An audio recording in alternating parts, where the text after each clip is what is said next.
So after taking down the entire Russian mob and whatever I did in my second and third movies, I decided to go on a little bit of a vacation to relax, unwind, and hopefully meet another dog. My pimping days were over though, so I dropped my cane and my machete and then realized that the resort staff appeared to be busy helping themselves to my luggage, which I apparently forgot to put in a suitcase. Oopsie doopsie, silly me. I did come here with one job though, and one job only, and I certainly didn't appreciate the resort staff making that job more difficult by helping themselves to my collection of murder toys. Unfortunately, my shenanigans were seen by the doctor in the bungalow next to me, who started carrying on like a buffoon and making a whole bunch of noise. He's dead now. As the age-old saying goes though, once a pimp, always a pimp. So I picked up my cane and returned to the life that I never chose, but the life that chose me. On a side note though, my guns seemed to be literally all over the island, which was cool and kind of weird and probably a little bit dangerous, but I was too enthralled by the delightful greeting I received from the hotel concierge, and being a strong proponent of the importance of service with a smile, I decided to give her an extremely generous tip. It was so generous, in fact, that it literally scared away everyone within a 50-kilometer radius, so I wasn't able to check in, but I was able to eat every single mint in the mint jar. Now my breath is minty fresh. Seeing as how I had a bit of time to burn, I headed down to the bar to have a drink, which coincidentally happened to be in the middle of the swimming pool, where I then proceeded to sniff the crotches of everybody in the pool to make sure that nobody was a threat. Now that the concierge had returned, however, I was finally able to pick up my key and check into my room, where I was greeted by Sergio, who by now knew the drill and who begrudgingly greeted me with a smile while I dropped a few dozen ducks at his feet so I could unnecessarily launch him into outer space. As soon as I got into my room though, I noticed a note on my bed that said, "Call Gertrude for a good time, 696969. I immediately raced to the telephone to give her a call, and we agreed to meet at the bar at noon, where I would wear my finest suit and she would wear her finest. Before going though, I shot my TV and then picked up a little brochure for later that seemed right up my alley. Wellness and luxury. Truth be told, I have no idea what she said because I was too busy thinking about all the wellness and luxury that I was going to have later on that day. But first, I felt like some good old-fashioned shenanigans were in order. I used my knowledge of the universe to determine that overflowing the sink and flooding the bathroom would piss off everyone who happened to be in the near vicinity. First, this guy came in and met his inevitable fate with a stealthy elbow to the teeth. Then his best mate, Mr. Dick Togs, came in, and seeing as I just ordered a new meat hook from the Home Shopping Network, I needed to test it out to make sure it was functional before it went out of warranty. So I did. Seemed to work pretty good. I then dropped $1 on the floor, which I knew would be all I needed to lure my millionaire target right into my trap. Pretty sure the ginormous puddle of blood wasn't going to be a problem. I'll see you soon, Pest Control. Then after hearing the code word from Stefania the bungalow chick, I knew I only had moments to put my plan into action. Unfortunately, her name wasn't Stefania and I had no idea who she was. With my target just around the corner though, I did my best to play it cool and do something to blend in like everyone else at the resort. From inside the bathroom though, I could hear her on the phone saying something about hacking the mainframe and Keanu Reeves being a guest at the resort running around killing everybody. Then with the stealth of a ninja, the IQ of an Einstein, and the precision timing of a Swiss watch, I dashed outside, jumped under the bungalow and...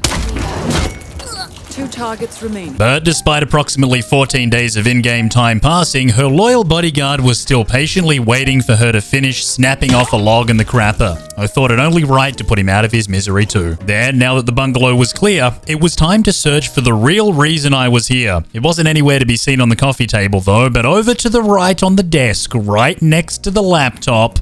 Booyah. I'd heard of tales passed down through the generations of a mobile phone that had power far beyond anything us mere mortals could fathom. They say it was the phone of the gods. They called it the Hotline Bling. Needless to say, I was not disappointed. It also had several other functions which I'd yet to test, so it only made sense to test them out on the hippie guy that was rubbing tanning lotion on his nutsack by the pool. Unfortunately, he thought I was sus, and I was forced to retreat to my subterranean lair under the sea. With a nice new change of clothes though, and part of my chest missing, I returned just in time to see what happens when you forget to apply SPF 50 sunscreen in a tropical paradise. It was fire. It was also time to evict this freeloading knob off my island. Bye. Looking across the resort, I could see that they still hadn't managed to confiscate all the cheeky toys that I brought with me on this vacation. They were so busy with that, in fact, that they still hadn't noticed that some of their most important guests were missing. Speaking of which, it seemed like a pretty good time to move on and deal with the second target who, according to my spider senses, seemed to be in the middle of a deep ass training session in the gym. Then, given how wet and sweaty he was, he seemed like the perfect subject to test out another one of my new phone's functions. Okay, well, looks like it's definitely running on Android and probably needs a little bit more fine-tuning before it's consumer ready. Now, at this point, it only made sense to expand trials of this new technology to a larger sample size. That included pretty much everyone on the entire island, from the people down by the pool and the bar to every single person on the dance floor and most of the security staff. And I'm not gonna lie, I was thoroughly impressed not only by my phone's ability to call people, but also at the way it was able to effortlessly cook meat to perfection every single time. After all of that spontaneous human combustion, my clothes were smelling kind of smoky, so I found something else to wear that surprisingly fit like it was made just for me. I also picked up the treasure map that was lying on the floor at the feet of the barbecued dude whose clothes I just borrowed. Word had gotten out that the dance floor was literal fire, so I thought it was a good time to move on, but not before lobbing a sack full of shaman powder at the guy in front of me that immediately blew back into my face and gave me instant cataracts. I knew that the best way into the mansion where my third and final target was staying was to disguise myself as the doctor from the beginning of this video. Unfortunately though, the doctor was the first person to eat a bullet, and where his body was now was a mystery that I didn't have the answers to. I did, however, have an idea. No, that wasn't it, but let's be real. Who doesn't love a fish to the face? It's hilarious. My actual idea, however, was to follow the body trail. You see, I figured that if I could find where the security guards were taking all these bodies, I'd be able to find my doctor too. Then when I got into the laundry, it was just as I suspected. Clean linen and tons of dead bodies. But most importantly, the doctor. Ironically though, after obtaining the legendary doctor's outfit that would have granted me immediate unobstructed access to the third target's mansion, I still for some reason decided to do things the hard way because I love making myself miserable. It sure is amazing though what you can do with a couple of well-placed duckies.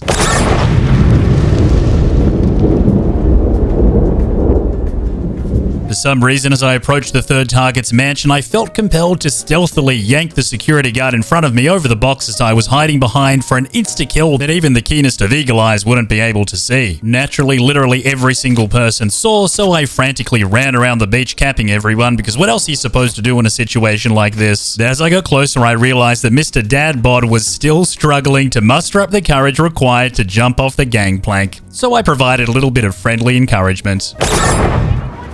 Then, after I finished blowing up the entire back of the house, I casually walked inside and told the butler, "I'm the doctor." That Leonardo DiCaprio came waltzing in, and I immediately identified what this man's problem was. He was using his own body as an ashtray, as he didn't have an actual ashtray to use for all the crack cocainous he'd been smoking. I think I need something stronger here, Doc. Fortunately, I had just what fat crackhead Leonardo DiCaprio needed. Hey, you dropped something.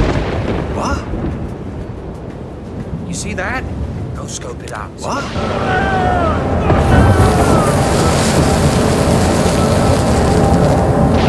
That's all we need to do from here. After a good night's sleep, I woke up the following morning only to find that I was living the exact same day all over again. What was this sorcery? And why was my luggage falling from the sky? I knew for certain that blowing up everyone with an explosive rubber duck wasn't going to give me the answers I was looking for.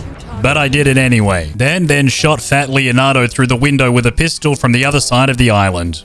But I was still no closer to the truth. The truth about why I'm so good looking. I then remembered the treasure map that I picked up earlier in my vacation.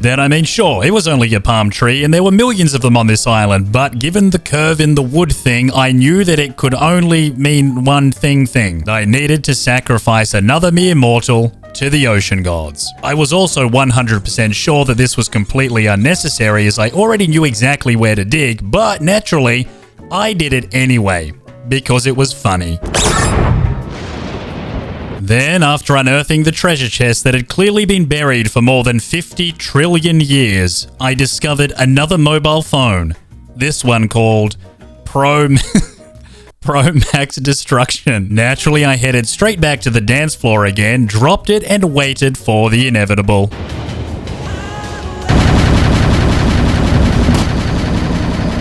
I wasn't quite ready to write off this ancient alien technology just yet though. Then I set up another trial run, this time right through the middle of everyone's bungalow, which should in theory completely destroy everything and completely decimate everyone.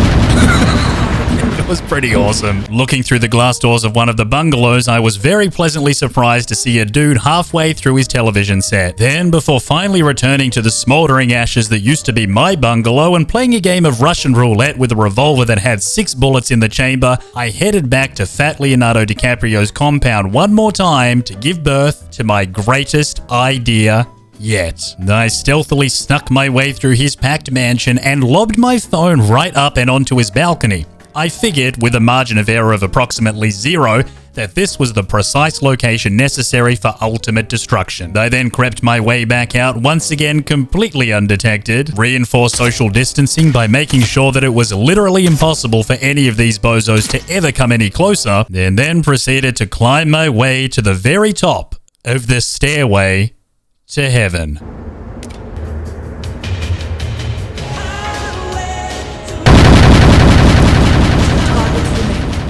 Sick.